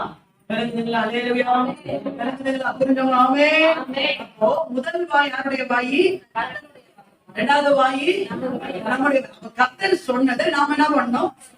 இந்த பைபிள் முழுவதும் நீங்க ஆதியாகமத்திலிருந்து வெளிப்படுத்தின விஷயத்தை பண்ணீங்களா? ஆண்டவரே சொல்லி அவரே செய்ய மாட்டார். அவர் சொல்லி இன்னொருத்தர் யாராவது சொல்லுவாங்க. அவர் சொல்லுவாரு, ஒரு தீர்க்கதரிசி சொல்லுவோம், ஒரு ஊழியக்காரன் சொல்லுவோம், ஒரு அப்போஸ்தலன் சொல்லுவோம். கரெக்டுங்களா? அல்லேலூயா. ஒரு ஞானதிஷ்டிக்காரன் சொல்லுவோம், ஒரு நியாயாதிபதி அதை சொல்லுவோம். அல்லேலூயா. ஒரு அப்போஸ்தலன் என்ன பண்ணுவான்? சொல்லுவான். ஒரு சுவிசேஷகன் அதை சொல்லுவான். கரெக்டுங்களா? அவர் சொன்னதை என்ன பண்ணுவான்?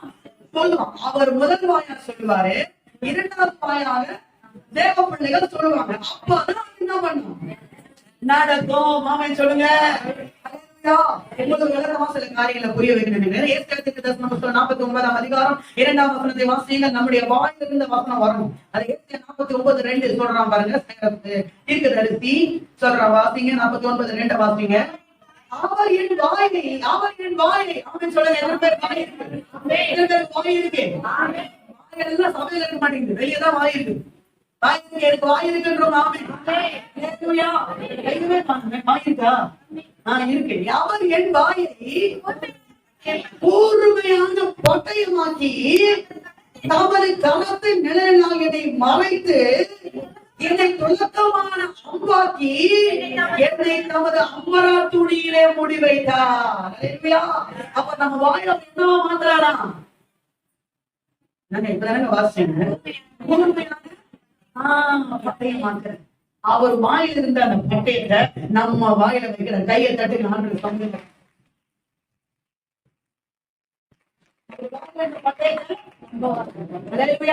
நம்முடைய பட்டயம் என்னது? வேற பட்டயம். அதனாலதான் வாழ்க்கையில நாசம், மோசம், சாபம், நாசமா போறதுக்கு காரணம். கோவம் வந்துச்சுன்னா பெல்ட் எடுப்பாங்க, கோவம் வந்துச்சுன்னா குச்சி எடுப்பாங்க, கொம்பு எடுப்பாங்க. அந்த பட்டயம் இல்ல, இந்த பட்டயம். இந்த பட்டயத்தை நம்ம என்ன பண்ணோம்? எடுக்கணும். நாமே சொல்லுங்க. அப்ப நீங்க வாயில ஆண்டவர் என்ன பண்ணிருக்காரு? பட்டயத்தை வைத்துக்கிறாரு. ஃபர்ஸ்ட் அவர் வாயில இருந்து வரணும், ரெண்டாவது நம்ம வாயில இருந்து வரணும். சரி, உங்களுக்கு விளக்கமா சொல்றேன். நீங்க வாசிங்க. நமக்கு எல்லாம் தெரிஞ்ச ஒரு ஆர்த்தம் தான். ஆதியாகமத்தின் புத்தகம் 1:1. அதை விட திருப்பாங்க. ஆதியிலே தேவன் வானத்தையும் பூமியையும் சிருஷ்டித்தார். என்ன சொல்லுங்க? ஆதியிலே. இதெல்லாம் எல்கேஜி பசங்க மாதிரி இருக்குது, ரொம்ப ஓவரா போயிட்டு இருக்கு. இதெல்லாம் சொல்லுங்க. ஆதியிலே, ஆதியிலே தேவன் வானத்தையும் பூமியையும். இந்த ஓகேவா? சொல்லிட்டீங்களா? இந்த பக்கம் சொல்லிட்டீங்களா? இந்த பக்கம் சொல்லிட்டீங்களா? சரி. இப்ப இந்த வசனத்தின்படி யாரு உலகத்தை, பூமியை சிருஷ்டித்தார்? யார் சிருஷ்டித்தா? யார் சிருஷ்டித்தா? தேவன். யார் சிருஷ்டித்தா? தேவன். இதுல என்ன டவுட் இருக்கா? இதுல என்ன டவுட் எதுனா இருக்கா? டவுட் இருந்தா சொல்லுங்க. இல்ல கொஞ்சம் டவுட்டா இருக்கு அப்படின்னு சொன்னா சொல்லுங்க. டவுட் இருக்கா? இல்ல. தேவன் தான் என்ன பண்ணாரு? தேவனா? தேவனா பிதா? தேவனா நம்முடைய பிதா. கரெக்டுங்களா? பிதா என்ன பண்ணாரு? இப்போ அப்படியே மனசுல வச்சுக்கிறீங்களா? இப்போ கொலோசியர் புத்தகம் 1ஆம் அதிகாரம் 16ஆம் வசனத்தை வாசிங்க. கொலோசியர் புத்தகம் 1:16. எடுத்து சத்தமா ஸ்பீடா வாசிங்க பாருங்க. சத்தமா கொலோசியர் 1:16. சீக்கிரம். ஏனென்றால் அவருக்குள் சகலம் சிருஷ்டிக்கப்பட்டது. எவருக்குள்? ஏனென்றால் அவருக்குள் சகலம் சிருஷ்டிக்கப்பட்டதுன்னு போட்டிருக்கு. எவருக்குள்?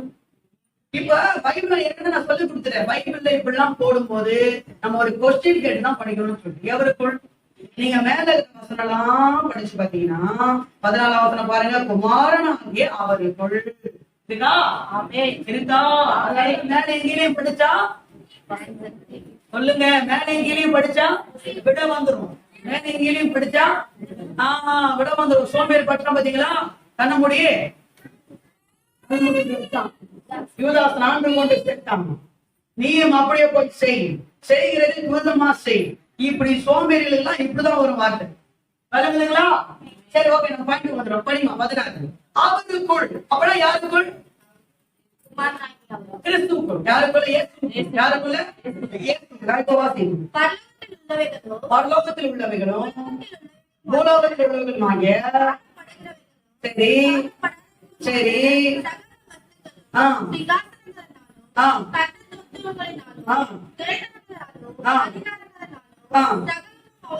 சகலமும் அவரை கொண்டும் அவருக்கென்றும் சிருஷ்டிக்கப்பட்டது. நல்லா அந்த வசனத்தை பாக்குறவங்க மாத்திரம் ஒரு ஆமேன் சொல்லணும்.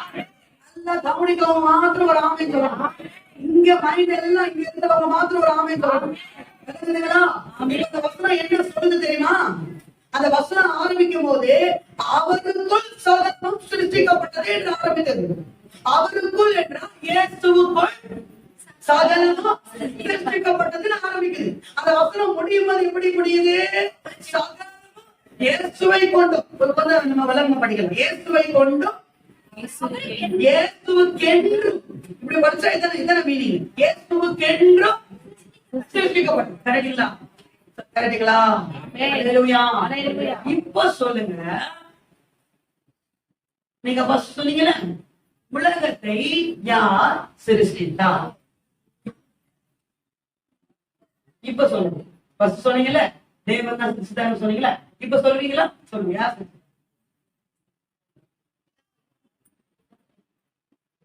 தேவன் சிருஷ்டித்தாரா? இயேசு சிருஷ்டித்தாரா? பிதா படைத்தாரா? இயேசு படைத்தாரா? இங்க எப்படி போட்டிருக்கல? 1:16 போட்டிருக்கல. அப்ப இதுக்கு என்ன மீனிங்? நீங்க இன்னும் வந்துவாங்க. எபிரேயர் புத்தகம் எடுத்துக்கோங்க. எபிரேயர் புத்தகம் 1ஆம் அதிகாரம் 2ஆம் வசனம். எபிரேயர் 1:2. வசனம் வாசிடா. இந்த கடைசி நாட்களில் சரி சரி இவரை கவனிக்கணும். இவரை சர்வத்துக்கும் சுதந்திரவாளியாக நியமித்தார். இவரை கொண்டு உலகங்களை உண்டாக்கினார். எத்தனை பேர் பைபிள் எப்படி போட்டிருக்கு? இவரை கொண்டு உலகங்களை உண்டாக்குறீர்களா? இப்ப சொல்லுங்க, பிதா உலகத்தை படைத்தாரா? இயேசு உலகத்தை படைத்தாரா? இப்ப மாத்திட்டீங்க. இயேசு சொல்லிட்டீங்க. இவ்வளவு நேரமா பிதான் சொல்லிட்டு இருந்தீங்க. இப்ப டக்குனு கட்சி மாறியாச்சு. சில பேர் டக்குனு கட்சி மாறுவாங்க இல்லைங்களா? டக்குனு இப்ப பிதா இவ்வளவு நேரம் பிதான்னு சொன்னோம். இப்போ அப்ப பிதா உருவாங்க இல்லையா? நீங்க ஏசு சொன்னா இப்படிதான் கேட்கணும். அப்ப பிதா என்ன செஞ்சாரு? பிதா உருவாக்கலையா? சில பேர் எப்ப யாருக்கும் வேணாம் 2 பேர் முதலுக்கு ரொம்ப நான் அப்படியே காம்ப்ரமைஸ் தான் போயிடுறேன். எனக்கு பிதாவும் வேணும், இயேசுவும் வேணும். எதுக்கு இந்த பாசம் வேணும் அவங்களும் மாட்டி விடுறாங்க அப்படின்ற மாதிரி சில பேர் பாக்குறீங்க.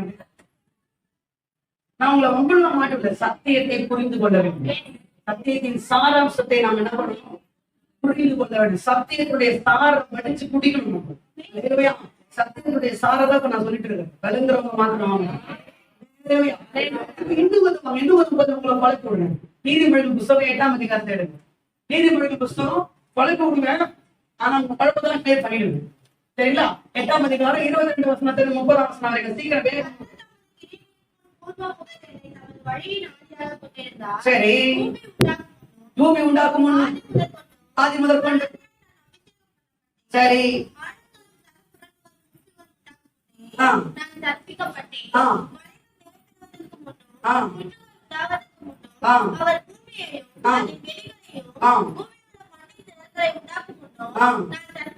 ஜனிப்பிக்கப்பட்டு வானத்தை படிக்கும் போது அங்க இருந்தாராம். சமுத்திரத்தின் வட்டணிக்கையிலும் ஊற்றுகளை அடைக்க வைக்கையிலும் நீராதபடிக்கு அதுக்கு எல்லையை கட்டளையிட்டு பூமியின் அஸ்திபாரை நிலைப்படுத்துகையிலும் நான் அவர் அருகே செல்ல பிள்ளையா இருந்து நித்தவருடைய மனமகிழ்ச்சியா இருந்து அவர் சமூகத்திலே களி கூர்ந்தே. இவரு வானத்தை படிக்கும் போது கூடவே இருந்தாராம், வானத்தை பட்டணைக்கு இரு கூடவே இருந்தாராம், எல்லாம் மலைகளை உண்டாக்கும் போது கூடவே இருந்தாராம், சமுத்திரத்தை உண்டாக்கும் போது கூடவே இருந்தாராம், கரையை விட்டு வெளியே வராதுன்னு சொல்லும் போது கூடவே என்ன பண்ணாராம் இருந்தாராம். இவரு யாருன்னு இயேசுவை குறித்து இங்க போடுறது. நான் ஏற்கனவே உங்களுக்கு சொல்லிருக்கேன், யாரு இயேசுவை குறித்து போடுறது. அப்ப இவரு கூட தான் இருந்தேன்னு சொல்றாரு. இங்க நான் இருந்தேன்னு சொல்றேன். இப்ப சொல்லுங்க, பிதா படைத்தாருமா இயேசு படைத்தாரு? அப்போ எபிரேயர் புஸ்தகம் 1ஆம் அதிகாரம் 2ஆம் வசனத்துக்கு என்ன பதில்? அல்லேலூயா. திருப்பி பாருங்க. வைதேகி சிரிக்கிறார். அக்கா என்னதான் மனப்பாங்க சொல்றேன் கவனிங்க. பிதா முடிச்சிருக்கேன் எல்லாம் நேரம் கொஞ்சம் தெளிவா பாருங்க. முடிஞ்சிடும் சொல்லிடுறேன், விடைய சொல்லிடுறேன். கவனிங்க, இதெல்லாம் படிக்கும் போது நமக்கு பிதா படைத்தாரா குமாரனாகிய கிறிஸ்து படைத்தாரா, பிதா சிருஷ்டித்தாரா குமாரன் சிருஷ்டித்தாரா அப்படின்ற ஒரு கொஸ்டின் நமக்கு என்ன பண்ணுது வருகிறது. ஆனா விடை என்ன? சத்தியம் நமக்கு தெளிவாக இருக்கிறது. அல்லேலூயா. விடை என்ன? பிதா ஃபார் எக்ஸாம்பிள், பிதா சூரியனும் சந்திரனும் வானத்தில் இருக்கிற எல்லா சுடர்களும் உண்டாக கடவுது அப்படின்னு சொல்லி வார்த்தைய சொல்றாரு. வார்த்தைய சொல்றாரு. அவர் சொல்லி முடிச்ச உடனே நான் அருகில செல்ல பிள்ளையா இருந்தேன்னு சொன்னார். பாத்தீங்களா? இயேசு பக்கத்திலேயே நின்று திருப்ப ஒரு முறை சூரியனும் சந்திரனும் வானத்தின் சுடர்களும் உண்டாக கடவுது என்று இயேசு சொன்ன உடனே சூரியனும் சந்திரனும் வானத்தினுடைய எல்லா சுடர்களும் உண்டாக்கப்பட்டது. உடனே பிதா சொல்கிறார், அதை பார்த்து நல்லது என்று கண்டார். அப்போ பிதா முதல் முறை சொன்னார், இரண்டாவது முறை சொன்னார், அடுத்து நடந்தது சிருஷ்டிப்பு. அல்லேலூயா. சிருஷ்டிப்பு வந்த உடனே பிதா அதை பார்த்து நல்லது என்று கண்டார். இப்ப புரிந்தா? படம் வந்துருச்சா? படம் வந்துருச்சுங்களா? பிதா ஆவியா இருக்கிறார். பிதா அவர் ஆவியில தான் செயல்படுகிறார். இயேசு மாம்சமும் வார்த்தையுமா இருக்கிறார். அவர் வார்த்தையாக வெளிப்படுகிறார். அப்ப பிதா ஆவியில சொல்ல சொல்ல சொல்ல இயேசு மாம்சத்தின் வார்த்தையினால சொல்ல சொல்ல சொல்ல உலகங்கள் அவருக்காக, அவர் மூலமே, அவராலவே இந்த உலகம் முழுவதும் சிருஷ்டிக்கப்பட்டிருக்கிறது. கரங்களை தட்டி நாமத்தை மகிமைப்படுத்துவோம். பாயிண்ட் வந்துருங்க. ஆதியிலே 2 வாய் தேவைப்படுச்சு. பிதா சொன்னாரு ஃபர்ஸ்ட் வாய். என்னது வாய்? இயேசுவுடைய. அப்ப ஆதியிலே 2 வாய் தேவைப்படுச்சு, இப்பவும் 2 வாய். அப்போ முதல் வாய் தேவனுடைய வாயில இருந்து வரும். ரெண்டாவது அவர் சொன்னது நம்ம என்ன பண்ணணும்? சொல்லணும். அதே அப்பதான் வசனத்துடைய ஆசீர்வாதம் நமக்கு வந்து சேரும். ஆமென் சொல்லுங்க. 2 கொரிந்தியர் புத்தகம் 1ஆம் அதிகாரம் 20ஆம் வசனத்தை வாசிங்க. இயேசுவை குறித்து வேதம் என்ன சொல்கிறது? இயேசுவுடைய அவருக்குள்ள எல்லா வாக்குத்தத்தங்களும் எப்படி இருக்குதா? 2 கொரிந்தியர் 1:20 வாசிங்க. சீக்கிரம்.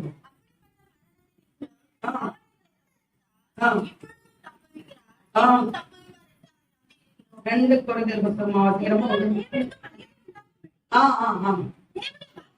தேவனுடைய வாக்குத்தத்தங்கள் எல்லாம் இயேசு கிறிஸ்துவுக்குள் ஆம் என்றும் அவருக்குள் ஆமென் என்று.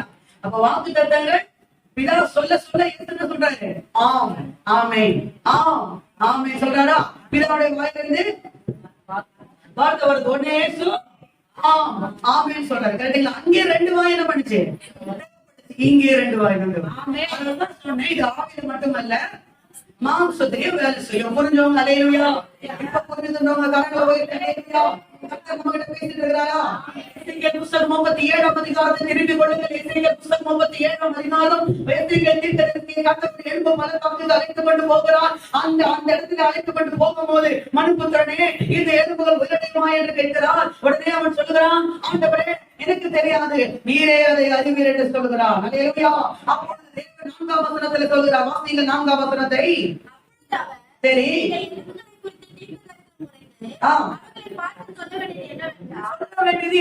அவரே சொல்லி போக வேண்டியதானே?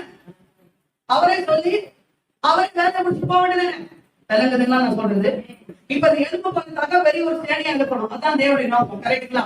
அப்ப ஏன் அதை எதுக்கு எசேக்கியேல் வாயில போட்டு சொல்லணும்? இவரே ஸ்ட்ரைட்டா சொல்லிட்டு முடிச்சு வேலையை முடிச்சு நம்ம எதுக்கு பா 2 பேர் சொல்லினேன் ஒருத்தர் சொன்ன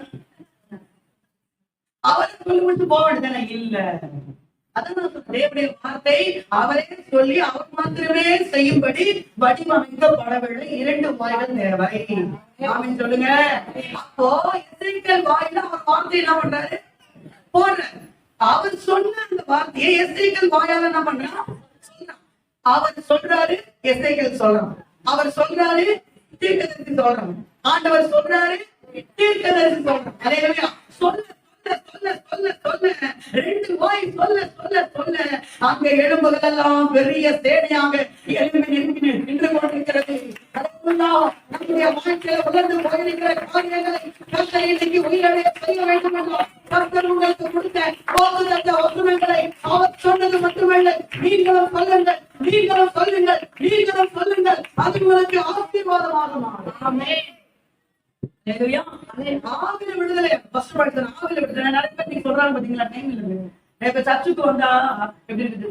சரி, சர்ச்சுக்கு வந்தா நல்லா இருக்கு. எப்படி இருந்து சர்ச்சுக்கு வந்தா இனிமே நல்லா ஜோம் பண்ணணும், தினமும் ஜோம் பண்ணணும் அப்படின்னு ஒரு மைண்ட் வந்து நல்லா துதிக்கணும். நல்ல ஆண்டு என்ன பண்ணணும்? துதிக்கணும். இனிமே அதிக ஆண்டு கரெக்டா என்ன பண்ணணும்? இனிமே அந்த பாவத்தை தொடவே கூடாது அப்படின்னு சர்ச்சுக்கு வந்தோடனே என்ன ஆயிடுது?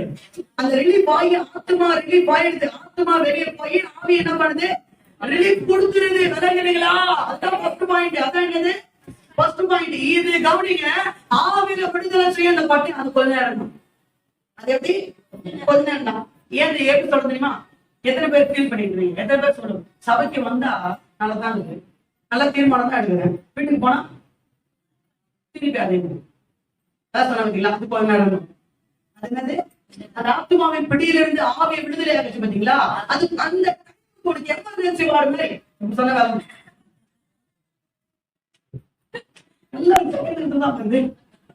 எமர்ஜென்சி வார்டு மாதிரி. என்னது? First point. அல்லேலூயா. இது என்னது? சொந்தமாய் வீடு கொடுத்துருவாரு. சொந்தமாய் வீடு. அப்போ இது அது எமர்ஜென்சி மாதிரி அந்த டைம் விடுதலை கொடுத்துருவாரு. கரெக்டுங்களா? ஆனா திரும்பி உனக்கு வீட்டுக்கு போனா அந்த பிரச்சனையை பார்த்தா, அந்த டிவியை பார்த்தா, அந்த சோதனையை பார்த்தா, அந்த தோல்வியை பார்த்தா திருப்பி அப்படியே வாக்குமான்னு அப்படியே வந்து நிறைய பேர் சொல்றாங்க தச்சுக்கு வந்து நல்லாதான் இருக்குது, வீட்டுக்கு போனா ஃபீல் பண்றீங்களா இல்லையா? இதான் காரணம். இருக்குதுங்களா? அப்ப இதை நம்ம ஜெயிக்கணும்னா முதல் வாய் அவர் சொல்லணும், 2வது வாய் நீங்க சொல்லணும். அது பாத்தீங்கன்னா அவரு ஒருவேளை பரிசுத்தத்தின் காரியத்தை நீங்க ஜெயிக்கணும்னா நீங்க சொல்லுங்க, நான் பரிசுத்தர், ஆகவே நீங்களும் பரிசுத்தராய் இருங்கள். அவர் சொன்னாரு. அப்ப நீங்க சொல்லணும், என் தேவன் பரிசுத்தர், ஆகையால் நானும் பரிசுத்தமாய் இருப்பேன். திரும்ப திரும்ப திரும்ப திரும்ப திரும்ப திரும்ப திரும்ப சொல்லிக்கொண்டே இருக்கும் போது கர்த்தரில் இருந்து ஒரு விடுதலை கொடுத்து அந்த மக்களுக்கு உண்டான ஆசீர்வாதத்தினாலே கர்த்தர் உங்களை நிரப்பட்டுவார். 9 பாருங்க. 9:10 எந்த 9:10 யோசிக்கிறீங்களா? எசேக்கியேல் தான். முறை எப்படி? முறை நீ பேசு, நான் பேசுனத நீ பேசு. அப்புறம் உரைத்து உரை உரைத்து இன்னும் நான் பேசுறத நீ உரைத்து நீ பேசு. சரி, உரைக்கிறது என்னவென்றால் அவர் உரைக்கிறது நீ திருப்பி என்ன பண்ணணும்? அவர் உரைச்சது நான் வாங்கிட்டேன், நான் திருப்பி உங்களுக்கு என்ன பண்றேன்? உரைக்கிறேன். அப்பதான் நீங்க எல்லாம் உரைக்கிறது. அவர் சொல்ல இவர் திரும்ப என்ன பண்ணணும்? திரும்ப சொல்லணும். அவர் சொல்ல திரும்ப சொல்லணும். அவர் சொல்ல திரும்ப சொல்லணும். 10ஆம் வசனத்துல என்ன நடக்குது? எனக்கு கற்பிக்கப்பட்டபடி நான் தீர்க்கதரிசனம் உரைத்தேன். கரங்களை தட்டி தேவநாமத்தை மகிமைப்படுத்துவோம். அவர் சொன்னதை, பிதா சொன்னதை, கர்த்தர் சொன்னதை, தேவன் சொன்னதை எசேக்கியேல் திரும்ப சொல்லும் போது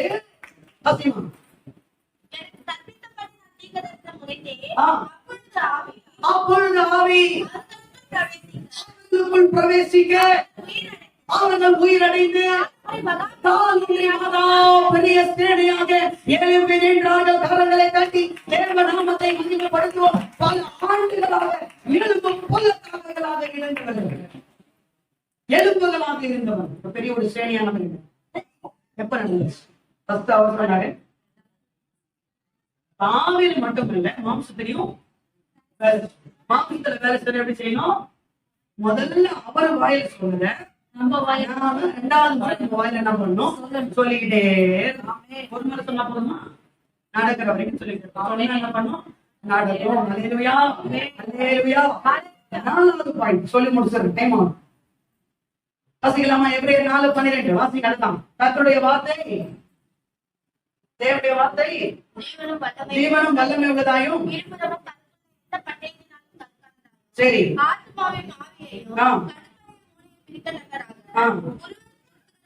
தணுக்களையும், நம்பர் 4, தணுக்களையும் ஊனையும் பிரிக்கிறது. ஃபர்ஸ்ட் சொன்னேன், ஆத்மாவையும் ஆவியும் வெட்டுகிறது. வரல, மாதம் போச்சா? சொல்லுங்க, சொல்லுங்க. ஆத்மாவையும் ஆவியும் வெட்டுகிறது. யோசனைகளையும் நினைவுகளையும் வேற ஜாதி, இது வேற ஜாதி. அப்படி வகைகள் இருக்கு. நம்மள ஒரே ஜாதி சொல்லிருக்கு. வகை இருக்குது. மூணாவது, ஆவியில மட்டுமல்ல மாம்சத்திலே வேலை செய்யும். நாலாவது, கணுக்களையும் ஊனையும் பிரிக்கிறது. கணுக்களையும் ஊனையும் பிரிக்கிறது. சரி, ஓகே. எது கணக்கு தெரியல, எது ஊனும் தெரியல. பாட்டுக்கு பிரிக்குதுன்னா என்னத்தை பிரிப்பாரு? ஒண்ணும் புரியல. கணுக்களையும் ஊனையும் என்ன பண்ணுது? பிரிக்கிறது. கணுக்கள் என்றால் என்ன? ஊன் என்றால் என்ன? கணுக்கள் என்றால் என்னன்னா ஜாயிண்ட்ஸ், இணைப்பு. நம்ம சரீரத்துல இருக்கிற ஜாயிண்ட், இணைப்பு. கை இருக்கா? கை இருக்குல்ல, இந்த கை இந்த சோல்டரோட இணைக்கப்படும். அதான் கணுக்கள். அதான் என்னது? கணுக்கள். சரி, ஊன். அடுத்து என்னது? ஊன். இந்த ஊன்ன்றது என்னது அப்படின்னா, இப்ப இந்த கையில இந்த கையை இந்த சோல்டரோட இணைச்சிருக்க. சும்மா இணைக்க முடியும். இந்த கை எலும்பையும் இந்த சோல்டர் எலும்பையும் ஒன்னா வச்சாதான் இணையும். இல்லைங்களா? கை எலும்பையும் சோல்டர் எலும்பையும் ஒன்னா வச்சாதான் இணையும். அப்படி ஒன்னா வைக்கும் போது நீங்க எலும்பையும் ஒன்னா வைக்க முடியும். அப்ப எலும்பையும் ஒன்னா வச்சா என் கையை நான் நீட்ட முடியாது, தூக்க முடியாது, இறக்க முடியாது. கரெக்டுங்களா? அப்போ இப்படி நடக்க முடியாது, ஒண்ணு செய்ய முடியாது. ஏன்னா எலும்புன்றது அப்படியே ஸ்டிப்பா அப்படியே என்ன பண்ணுவோம் இருக்கும். இப்ப நான் நம்ம கையை தூக்குறோம், இறக்குறோம், மடக்குறோம்னா எப்படி? அப்ப இந்த கை எலும்பையும் இந்த சோல்டர் எலும்பையும் ஒன்னா வச்சாருதான். ஆனா அதுக்கு நடுவுல இந்த ஊனை வச்சிருக்காரு. இதை வச்சிருக்காரு, ஊனை வச்சிருக்காரு. நீங்க டாக்டர்ஸ் சொல்லுவாங்க, பாத்துருக்கீங்க. இந்த எலும்பு டாக்டர் போய் பாத்தீங்கன்னா சொல்லுவாங்க, உங்க 2 எலும்புக்கு நடுவுல ஜவ்வு இருக்கு. என்ன இருக்கும்? இப்ப வளர்ந்து இருக்கு, ஜவ்வு இருக்கும். அந்த ஜவ்வு என்ன ஆயிடும்? சில நேரத்துல என்ன ஆயிடும்? வீக் ஆயிடும். என்ன ஆயிடும்? வீக் ஆகும். அந்த வீக் ஆனாதான் அந்த ஜாயிண்ட்ல வலி வரும். பாத்தீங்களா? கொஞ்சம் வயது ஆன பிறகு, ஒரு குறிப்பிட்ட வயசு ஆன பிறகு இந்த ஜாயிண்ட்ஸ் எல்லாம் கொஞ்சம் வலி ஏற்படும். எங்களை இருக்கிறவங்களுக்கு இது பெயின் வாய்ப்புல வராது. இந்த வயசு கொஞ்சம் ஆன பிறகு இந்த ஜாயிண்ட்ஸ் எல்லாம் சொல்லுவாங்க, இந்த ஜாயிண்ட் எல்லாம் வலிக்குது. ஜாயிண்ட் எல்லாம் அது என்ன நடக்குது? ஏன் வலிக்குது? ஏன் வலிக்குது? அல்லேலூயா. ஏன் வலிக்குது? இந்த ஊன் இருக்கு பாத்தீங்களா? ஊன் இருக்கு பெரிய தசை. இந்த ஜவ்வு, நமக்கு ஜவ்வுன்னு தான் புரியும். அதுக்கு உண்மையா இருக்கு தசை. அது என்னது? தசைகள். அல்லேலூயா. எலும்புகளுக்கு மேல இருக்கிற தசை. அந்த தசையை நடுவு வச்சு அதுக்கு 2 பக்கமும் 2 எலும்பு என்ன பண்ணிருக்காரு? வச்சிருக்காரு. இதெல்லாம் செஞ்சது யார் தெரியுமா? அப்போலோ டாக்டர், அப்போலோ ஹாஸ்பிட்டல் இருக்கிற சீஃப் டாக்டர் இல்லையா? நம்ம சீஃப் டாக்டர்.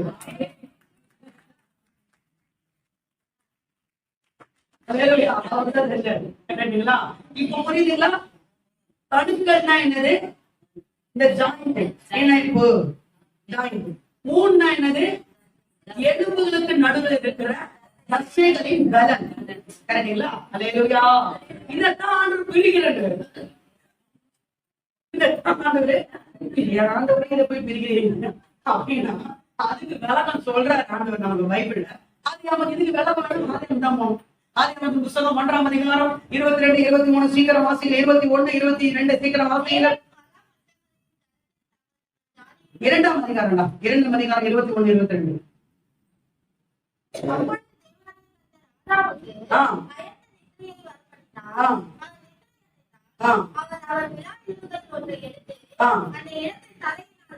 சதையினால் அடைத்தார். கவனிங்க, அதாவது இன்னைக்கு ஆபரேஷன் பண்ணும்போது மயக்க மருந்து ஒண்ணு கொடுப்பாங்க பாத்தீங்களா? அந்த மயக்க மருந்து கண்டுபிடிச்சது ரொம்ப முக்கியம். அவங்கதான் உண்மையிலே பெரியாங்க. இன்னைக்கு மயக்க மருந்து ஒண்ணு இருக்கிறதுனாலதான் எல்லா ஆபரேஷன் சுலபமா என்ன பண்ணிடுறாங்க. ஆட்டிய தூக்கி வச்சு விளையாட்ட வச்சிடும். கேட்டா ஆபரேஷன் முடிச்சேன், எனக்கு முடிச்சேன். ஏன் மயக்க மருந்து கொடுத்தனால ஒண்ணுமே என்ன பண்ணல, தெரியல. அப்போ மயக்க மருந்து மட்டும் இல்லைன்னு வச்சுக்கோங்க, அவங்க வழியில தான் நான் பண்ண ஆபரேஷன் பண்ணிக்கணும். உலகத்திலேயே முதல் மயக்க மருந்தை கண்டுபிடிச்சவர் நம்முடைய பிதாவாகிய தேவன். அதெல்லாம் கேட்கிறது.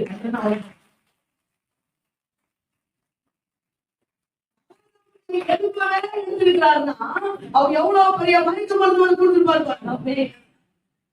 கரெக்டுங்களா? சரி, ஓகே, நான் வாங்கி வந்துடும். எலும்பு எடுத்து என்ன பண்ண, எலும்பு எடுத்து என்ன பண்ண, அந்த இடத்தை என்ன பண்ணாரு? அதான் நான் சொன்னேன். அந்த எழுத்த எலும்பு என்ன பண்ண, மனுஷியாக உண்டாக்கி அதை அவங்கிட்டே கொண்டு வந்து, அவன் எலும்பு எடுத்து மனுஷியை உண்டாக்கி அவங்கிட்டே கொண்டு வந்து கொடுத்துட்டேன். அல்லேலூயா. இப்போ பெண்கள் எல்லாரும் யார் தெரியுமா? எலும்பு. பெண்கள்லாம் யாரு? எலும்பு. அதனாலதான் பெண்கள் ஸ்ட்ராங்கா இருப்பாங்க. கொஞ்சம் பிரச்சனை வந்து டக்குன்னு அழுதுருவாங்க, ஸ்ட்ராங்கா இருப்பாங்க இல்லைங்களா? ஏன்னா அவங்க போன். அவங்கலாம் யாரு? போன். அதனால அது யாருடைய போன் தெரியுமா? யாருடைய போனு? யாருடைய போனு? உங்க வீட்டுக்காரருடைய போனு. அல்லேலூயா. ஒவ்வொரு பெண்களும் உங்களுடைய, நீங்க யாருன்னா உங்க வீட்டுக்காரருடைய எலும்புதான் நீங்க. அல்லேலூயா. அதுல எத்தனை பாயிண்ட் வந்தேன், அதுல பெண்கள் பேசுறேன். சரிங்களா? பாயிண்ட். இப்போ இந்த எலும்பு எங்க இருந்து வந்துச்சு? அந்த பெண்ணை ஆண்டவர் ஆதாமின் எலும்பினால உருவாக்கினார். அந்த பெண் மூலமாகத்தான் ஒவ்வொரு மனுஷனும் உலகத்துல பிறந்தோம். கரெக்டுங்களா? ஓகே. இந்த எலும்பு எங்க இருந்து வந்துச்சு? எங்க இருந்து வந்துச்சு? ஆதாம் எங்க இருந்து வந்தாரு? இப்ப கேட்கலாம். தேவன். அப்ப எலும்பு யார் கொடுத்தது? எலும்பு யார் கொடுத்தது? தேவன். அந்த தசை, அந்த சதை, இதெல்லாம் எங்க இருந்து வந்துச்சு? மண்ணில் இருந்து வந்துச்சு. அந்த எலும்பு அங்க இருந்து வந்துச்சு. அதை பத்திரப்படுத்து. இந்த தசை சதையெல்லாம் வந்துச்சு, அது தூக்கி ஓரமா வச்சு அதைத்தான் பிரிக்கிறாரு. சொல்றது வளர்ந்துன்றவங்க மாத்திரம் அங்க இருந்து வந்துச்சு. அதை பத்திரமா வை, அதை தள்ளி வைக்காத. இது இங்க இருந்து வந்துச்சு, அதை கொஞ்சம் தள்ளி வை. விளங்குதுங்களா? எலும்பை எப்போது என்ன பண்ணக்கூடாது? தள்ளி வைக்க கூடாது. ஏன் தெரியுமா? அது அங்க இருந்து வந்துச்சு. மனைவியை தள்ளி வைக்க கூடாது. மனைவியிட்ட சண்டை போட்டு ஒரு நாள் பேச மாட்டேன், 2 நாள் பேச மாட்டேன், ஒரு வாரம் பேச மாட்டேன், 2 நாள் போச்சுட்டு போடி உங்க அம்மா வீட்டுக்கு, அதெல்லாம் சொல்லக்கூடாது. ஆண்டவர் உங்களுக்கு கொடுத்திருக்கிற மனைவி ஆண்டவர் உங்களுக்கு கொடுத்த துணை. அதை ஒருபோதும் நீங்க தள்ளி வைக்க கூடாது. உண்மையில நான் ஓப்பனா சொல்றேன், மனைவியை தள்ளி வைத்தா அவன் சந்திக்கிறாங்க, எங்கேயோ ஒரு சிக்கல் மாட்டுறான்னு அர்த்தம். மௌனமா சிரிக்கிறது எனக்கு தெரியுது. மனைவி கூடவே இருந்தா உங்களுக்கு பாதுகாப்பு, இல்லன்னு நீங்க ஆஃப் ஆயிட்டீங்க. விளங்குதுங்களா? அதனால நீங்க எப்பவுமே உங்க மனைவிய சொல்லுங்க, கூடதானே இருக்குது அப்படின்றாங்க சில பேர். கூடதான் இருக்கும். உங்க மனைவி நம்பரை ஆஃப் பண்ணக்கூடாது, பிளாக் பண்ணக்கூடாது. அவங்க கால் பண்ண என்ன பண்ணணும், உடனே எடுக்கணும். ஏன்னா எங்க இருந்து வந்துச்சது? அங்க இருந்து வந்து மாத்திரம் வச்சுக்கணும். அந்த சதை தசை இதெல்லாம் எங்க இருந்து வந்துச்சு? மண்ல இருந்து வந்துச்சு. அதை ஒரு தூரம் பார்த்தாலும் பிரச்சனை இல்லை. விளங்குறவங்க கணுக்களையும் மூணையும் என்ன பண்றாராம்? பிரிக்கிறது. இது எதற்கு அடையாளமா இருக்கிறது? இந்த கணு அப்படின்றது என்னது? உலகத்துடைய காரியம். ஊன் அப்படின்றது தேவனுடைய காரியம். தேவனுக்கும் இந்த உலகத்துக்கும் ஒரு பிரிவு இருக்கு. கரெக்டுங்களா? ஹல்லேலூயா. உலகத்தையும் தேவனையும் ஆண்டவர் என்ன பண்றாரு? சாரி, இந்த உலகத்தையும் பரலோகத்தையும் ஆண்டவர் என்ன பண்றாரு? பிரிக்கிறார். அதை நம்ம பிரிச்சுதான் என்ன பண்ணணும்? வைக்கணும். உலக நியாயம் வேற, தேவனுடைய நியாயம் இது என்ன பண்ண எப்பவுமே இதை ஒண்ணாக்க முடியாது. இதை ஒண்ணாக்க இந்த ஒரு நியாய பிரமாணத்துக்கு கீழ்ப்படியாமலோ கீழ்ப்படைய கூடாமலும் இருக்கிறது என்று வேதம் சொல்றோம். ஹல்லேலூயா. கணுக்களையும் மூடையும் பிரிக்கிறது எதற்கு அடையாளமா இருக்குதுன்னா இந்த உலகத்தையும் தேவ தத்துவங்களையும் பிரிக்கிறதுக்கு அடையாளம். ஹல்லேலூயா. என்னதான் நீங்க இந்த உலகத்துல வாழ்ந்தாலும் நீங்கள் உலகத்துக்குரியவர்கள் அல்ல. என்னதான் இந்த சமுதாயத்துல நீங்க வாழ்ந்தாலும் நீங்க சமுதாயத்துக்குரியவர்கள் அல்ல. என்னதான் உங்க கூட வேலை செய்யறவங்க எல்லாம் உங்களுக்கு ரொம்ப உதவி செஞ்சாலும் நீங்க அவர்களுக்குரியவர்கள் அல்ல. நீங்க தேவனுக்குரியவர்கள், தேவன் ராஜ்யத்துக்குரியவர்கள், பரலோகத்துக்குரியவர்கள். சொன்னேன், ஆத்மாவையும் ஆவியும் வெட்டுகிறது. இரண்டாவது நினைவுகளையும் மூணாவது வேலை ஆவியில மட்டுமல்ல மாம்சத்திலையும் வேலை செய்கிறது. நாலாவது கணுக்களையும் மூணையும் பிரிக்கிறது. இந்த கணு மூணுன்றது எதுக்கு அடையாளம் சொன்னேன்? உலகத்துக்கும் பரலோகத்துக்கும். உலகமும் பரலோகமும் ஒன்னா இருக்க முடியாது. இதை ஆண்டவர் புரிச்சுதான் வச்சிருக்காரு. அப்ப உங்களை ஆண்டவர் எப்படி வச்சிருக்காரு? உங்களை ஆண்டவர் எப்படி வச்சிருக்காரு? இந்த உலகத்தை விட்டு உலகத்தான் வச்சிருக்காரு. பிரிச்சு வச்சிருக்காரு. உலகத்தான் வச்சிருக்காரு. இந்த சேரி எடுக்க போனா அந்த மாதிரி செலக்ட் பண்ண சேரி எல்லாம் பிரிச்சு வைப்போம் பாத்தீங்களா? இப்படி சொன்னா பிரிச்சு வைப்பாங்க. அந்த மாதிரி ஆண்டவர் என்ன பண்ணிருக்காரு? உலகத்தான் வச்சிருக்காரு. ஆனா பிரிச்சு வச்சிருக்காரு. அப்போ அந்த உலகத்தோடு நமக்கு அந்த விலைக்குதான் நம்ம என்ன பண்ணணும்? இருக்கணும். புரிஞ்சவங்க சமுதிரம் எல்லாரும் சமுதிரம்